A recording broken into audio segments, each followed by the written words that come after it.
ಮುಂದಿನ ಸುದ್ದಿಗೆ ಹೋಗೋಣ. ನಮ್ಮ ವಿದೇಶಾಂಗ ಸಚಿವ ಜೈಶಂಕರ್ ಅವರು ಫಿನ್ಲ್ಯಾಂಡ್ ಪ್ರವಾಸದಲ್ಲಿದ್ದಾರೆ.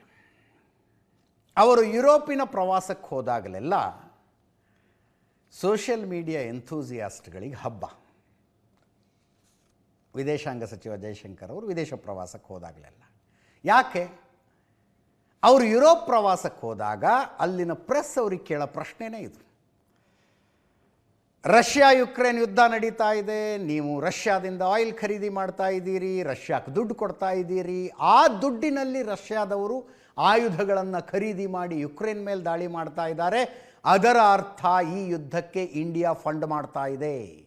ಪ್ರತಿ ಸಲನೂ ಈ ಪ್ರಶ್ನೆ ಕೇಳ್ತಾರೆ ಅವರು.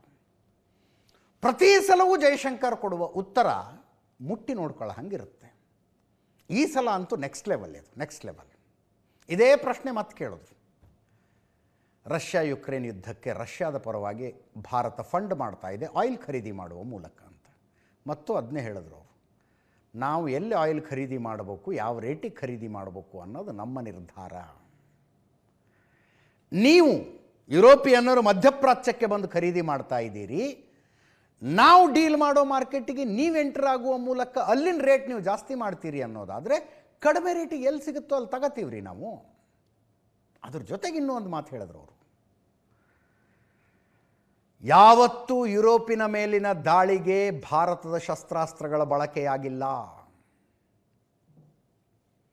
ಯುರೋಪ್ ಅಥವಾ ಯುರೋಪಿನ ಅಲೈಗಳ ಮೇಲಿನ ದಾಳಿಗೆ ಭಾರತದ ಶಸ್ತ್ರಾಸ್ತ್ರಗಳ ಬಳಕೆಯಾಗಿಲ್ಲ. ನಮ್ಮ ಮೇಲಿನ ದಾಳಿಗೆ ನಿಮ್ಮ ಶಸ್ತ್ರಾಸ್ತ್ರಗಳು ಎಷ್ಟು ಬಳಕೆ ಆಗ್ತವೆ ಲೆಕ್ಕ ಕೊಡಲಾ ಅಂತ ಕೇಳಿದ್ರು. ಫಸ್ಟ್ ಪತ್ರಕರ್ತರಿಗೆ ಅರ್ಥನೇ ಆಗಲಿಲ್ಲ. ಅದು ಪ್ರಶ್ನೆ ಕೇಳ್ತಿದ್ದವ್ರಿಗೂ ಅರ್ಥ ಆಗಲಿಲ್ಲ ಏನು ಮಾತಾಡ್ತಿದ್ದಾರೆ ಇವರು ಅಂತ.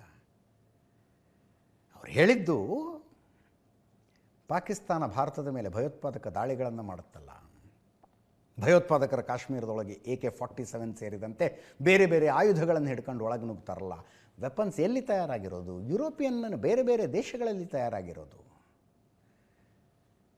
ನೀವು ನಮ್ಮ ಶತ್ರುಗಳಿಗೆ ನಿಮ್ಮ ಆಯುಧಗಳನ್ನು ಕೊಡ್ತೀರಿ, ಅವುಗಳನ್ನು ಇಟ್ಕೊಂಡು ನಮ್ಮ ಶತ್ರು ದೇಶ ನಮ್ಮ ಮೇಲೆ ದಾಳಿ ಮಾಡುತ್ತೆ. ಭಾರತ ಅಂಥ ಕೆಲಸ ಯಾವತ್ತೂ ಮಾಡಿಲ್ಲ ಅಂತ ಹೇಳಿದ್ರು ಅವರು. This is a beautiful piece of interview.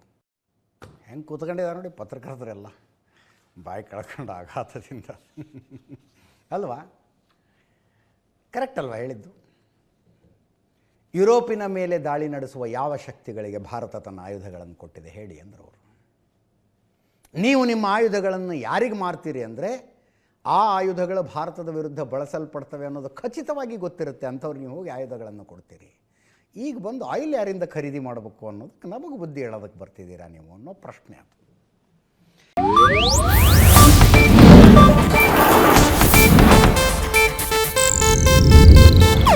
ಇದು ಏಷ್ಯಾನೆಟ್ ನ್ಯೂಸ್ ನೆಟ್ವರ್ಕ್ ಪ್ರಸ್ತುತಿ.